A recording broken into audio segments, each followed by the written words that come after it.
Hi everyone, मैं हूं निशिल पाल और मैं इंडिया से हूं और आज मैं खड़ा हूं ऑस्ट्रेलिया में। बचपन से मेरा सपना था ऑस्ट्रेलिया आने का, जो कि अब पूरा हो चुका है। ये कोई मोटिवेशन या फ्लैक्स नहीं है। मैं अपना पूरी जर्नी शेयर करने वाला हूं आप लोगों के साथ, सो दैट आप लोगों को क्लैरिटी हो जाए कि पूरा प्रोसेस कैसे करना है। मैंने अपने केस में पूरा प्रोसेस खुद से हैंडल किया, from my funds, from my documentation, even my SOP। मैंने सब कुछ अपने आप से लिखी है।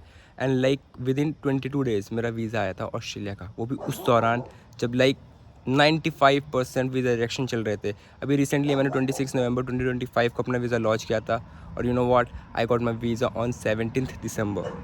सो यही 22-23 दिन का मेरा पूरा प्रोसेस रहा। आई डोंट इवन नो कि इतनी जल्दी मेरा वीज़ा आ जाएगा, but still god's plan baby. I don't care about anything, just wanna share my experience with you. So इसका यार बहुत स्ट्रगल था, मेरा भी स्ट्रगल था, टेंशन, कन्फ्यूजन, एवरीथिंग। बट मैं चाहता हूँ कि वो स्ट्रगल, वो टेंशन, वो लाइक हेडेक तुम लोगों का ना हो। इस वजह से मेरा जैसा प्रोसेस रहा है मैं कम्प्लीटली तुम्हें बताऊंगा और तुम लोग उसको फॉलो करके डेफिनेटली 100% अपना वीज़ा ग्रांट करा सकते हो। Okay, so let's start. First thing यार, वाई ऑस्ट्रेलिया ही क्यों? मेरे केस में तो ऐसा था कि भाई मेरे कज़न्स भी यहाँ रहते थे। जितना मैंने उनसे पूछा और जितना उन्होंने मेरे को अपना एक्सपीरियंस शेयर किया, that was one of the best thing for me to get shortlisted the Australia for my future. मैंने ऑस्ट्रेलिया को इस वजह से चूज़ किया, यहाँ पे उन्होंने मेरे को बताया कि जो नॉलेज है, जो एजुकेशन सिस्टम है, बहुत अच्छे से वर्क करता है। प्रैक्टिकल नॉलेज पे यहाँ पे पूरा बेस है। साथ में यहाँ पे जो मेन थिंग्स जो मेरे को अट्रैक्ट कर रही थी वो थी ये नॉलेज हो गया, तुम्हारा एजुकेशन हो गया, इन्वायरमेंट हो गया, यहाँ की क्या बोलते हैं लोगों का रहना सहना हो गया, and the foremost thing is part time work. ये तुम्हें भी पता है, मेरे को भी पता है, यहाँ पे लोग जनरली क्या करते हैं, पार्ट टाइम वर्क से अपना एक्सपेंसेस निकाल लेते हैं, थोड़ा बहुत पैसा सेव भी हो जाता है उनका। तो इन सब चीज़ों ने मेरे को यहाँ पे अट्रैक्ट किया। पहला स्टेप क्या रहेगा ऑस्ट्रेलिया का? पहला स्टेप रहेगा तुम्हारा इंग्लिश टेस्ट। यस, IELTS या PT, बिना इसके तुम अप्लाई भी नहीं कर सकते ऑस्ट्रेलिया के लिए। तो तुमको सबसे जो इम्पोर्टेंट थिंग है वो है इंग्लिश तुम्हें आनी ही चाहिए। अगर बिना इंग्लिश के तुम नहीं कर सकते। IELTS में तुमको अगर तुम मास्टर्स के लिए आ रहे हो तो ओवरऑल 6.5 नॉट लेस देन 6 चाहिए। PT का स्कोर ये रहेगा तुम्हारा 55 के अराउंड ओवरऑल, इससे कम नहीं होना चाहिए। और अगर तुम बैचलर्स के लिए आ रहे हो तो तुम्हें क्या बोलते हैं 6 ओवरऑल चल जाएगा, एक मॉड्यूल में 5.5 भी चल जाता है। बट मैं प्रेफर करूँगा कि तुम सारे के सारे मॉड्यूल्स में क्या करो, 6 एटलीस्ट लाने की कोशिश करो, बिकॉज इससे क्या होता है तुम्हारे वीज़ा चांसेस हाई हो जाते हैं। इंग्लिश के उसमें 4 मॉड्यूल रहते हैं basically, speaking, listening, writing, reading. चारों मॉड्यूल में 40-40 मार्क्स के होते हैं। उसमें से फिर बैंड स्कोर तुम्हारा क्या बोलते हैं फिक्स रहता है। तो जितने ज़्यादा तुम मार्क्स लाओगे उतने ज़्यादा तुम्हारा बैंड आएंगे, जितने ज़्यादा बैंड आएंगे तुम्हारे chances of visa, chances of admission, chances of multiple courses you will get. Okay, अब आप लोग कहोगे चलो भाई IELTS हो गया, इंग्लिश में बैंड से भी आ गया, सब कुछ हो गया, सॉर्ट हो गया, अब हम ऑस्ट्रेलिया जाएंगे। नहीं, अब तुम्हारा मेन जो काम रहेगा अदर डॉक्यूमेंट्स में। ऑस्ट्रेलिया आने के लिए यार तुम्हारी प्रोफाइल नहीं, तुम्हारे पेरेंट्स की भी प्रोफाइल बहुत इंपॉर्टेंट रहेगी। पेरेंट्स की प्रोफाइल इस तरीके से उनकी कितनी फाइनेंशियल कैपेसिटी है, क्या वो इतने काबिल है या उनकी इनकम इतनी काबिल है कि वो तुमको यहाँ पे तुम्हारी एजुकेशन को अफोर्ड कर पाए, तुम्हारी लिविंग एक्सपेंसेस अफोर्ड कर पाए और तुम्हारे सारे खर्चे उठा पाए। तो इस तरीके से तुम्हारे पेरेंट्स की फाइनेंशियल कैपेसिटी भी बहुत इंपॉर्टेंट रोल प्ले करती है ऑस्ट्रेलिया आने के लिए। सो हम पेरेंट्स की क्या दिखा सकते हैं फाइनेंसेस में? आप सबको पता है, अगर आपने ऑस्ट्रेलिया की कभी रिसर्च की होगी तो बेसिक रहता है तुम्हारा ITR। अगर आपके पेरेंट्स क्या बोलते हैं जॉब कर रहे हैं, गवर्नमेंट एम्प्लॉय है, तो तुम्हारा फॉर्म 16 लगेता है। और तुम्हारा, और अगर तुम्हारे पापा कोई बिज़नेस करते हैं, तुम्हारी फैमिली कोई बिज़नेस करती है, तो उसके तुम्हारे रजिस्ट्रेशंस लगते हैं, जिसमें तुम्हारा MSME, GST कुछ भी लग सकता है।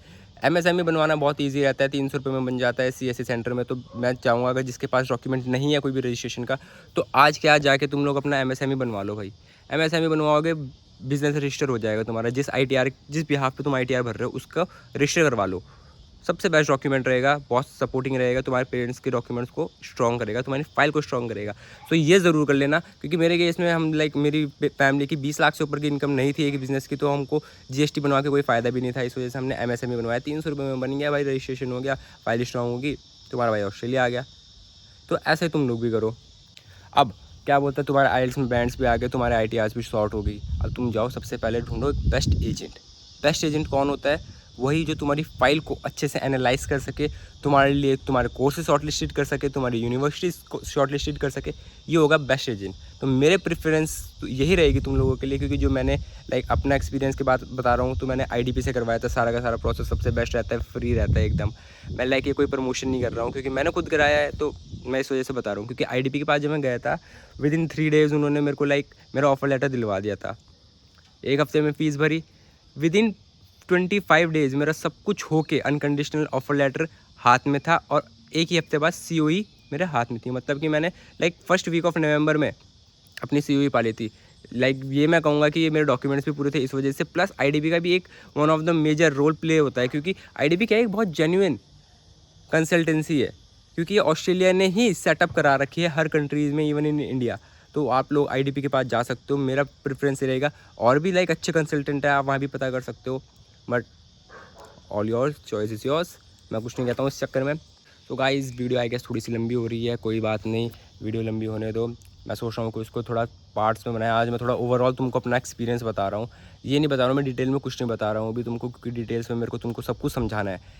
कैसे मैंने लाइक IELTS क्लियर किया अपना, विदिन मेरा भाई 12 दिन के अंदर मेरे पूरा IELTS की मैंने तैयारी करके एग्ज़ाम दे चुका था मैं, और मेरे बैंड्स आ गए थे हैंग करके 6.5 बैंड ओवरऑल।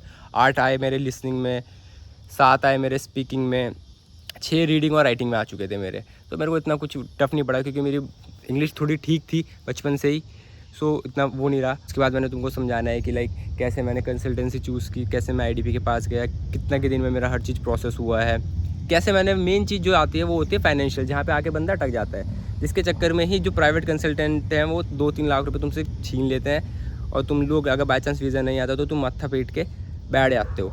सो मैं तुमको समझाऊंगा बेसिकली तुम अपने फ़ंड्स कैसे मैनेज कर सकते हो, क्योंकि मैंने अपने फ़ंड्स खुद से मैनेज किए हैं। मैंने किसी के थ्रू फंड्स नहीं दिखाए, मेरे पास नहीं थे भाई 40-50 लाख रुपए, मैंने नहीं दिखाए 40-50 लाख रुपए। मेरा बहुत सही तरीके से काम हो चुका था, फंड्स मैंने बहुत बहुत ज़्यादा तरीके से मैनेज किए थे। इस तरीके से तुम भी कर सकते हो, ऐसा कोई हेडेक नहीं रहेगा तुम्हारे लिए, क्योंकि मैं भी एक मिडिल क्लास फैमिली से, तुम भी लाइक इवनली जो ऑस्ट्रेलिया आ रहा है वो मोस्ट प्रोबेबली मिडिल क्लास से ही रहेगा, और मेन जो उसको दिक्कत आएगी वो आएगी फंड्स में। तो तुमको फंड्स मैनेज करना मैं सिखा दूंगा, लिख के ले लो, तुम्हारे भाई फंड्स की प्रॉब्लम तुम्हें बिल्कुल नहीं होगी। सो मैं सोच रहा हूँ ये वीडियो थोड़ी सीरीज़ में करूँ, 10 से 12 वीडियोस कंप्लीट आए, देखनी तुमको पड़ेंगी, 5-10 मिनट की ज़्यादा लंबी वीडियोस नहीं बनाऊंगा। अगर तुम्हारी 10 वीडियोस देख के तुम्हारा ऑस्ट्रेलिया का वीज़ा लग रहा है, तो भाई आई डोंट थिंक इससे बड़ी कोई तुम्हारे लिए अचीवमेंट रहेगी, क्योंकि इतने तो हम रील्स में वेस्ट कर देते हैं टाइम। सो स्टे ट्यून्ड, मैं तुमको नेक्स्ट वीडियो में एक्सप्लेन करूँगा अपना पहला IELTS की जर्नी, देन मैं तुमको एक्सप्लेन करूँगा अपना क्या बोलते कैसे मैंने अपने फंड्स मैनेज किए। थर्ड मैं तुमको बताऊंगा कैसे मैंने SOP लिखी। फोर्थ ऐसे कर करके मैं तुमको अपनी ओवरऑल जर्नी को एक्सप्लेन करूँगा। ओके, मे भी क्या पता फंड्स वाली वीडियोस 2 पार्ट में आए, IELTS वाली वीडियोस 2 पार्ट में आए, आई डोंट नो, जैसे जैसे टाइम मिलेगा उस हिसाब से वीडियो बनाऊँगा।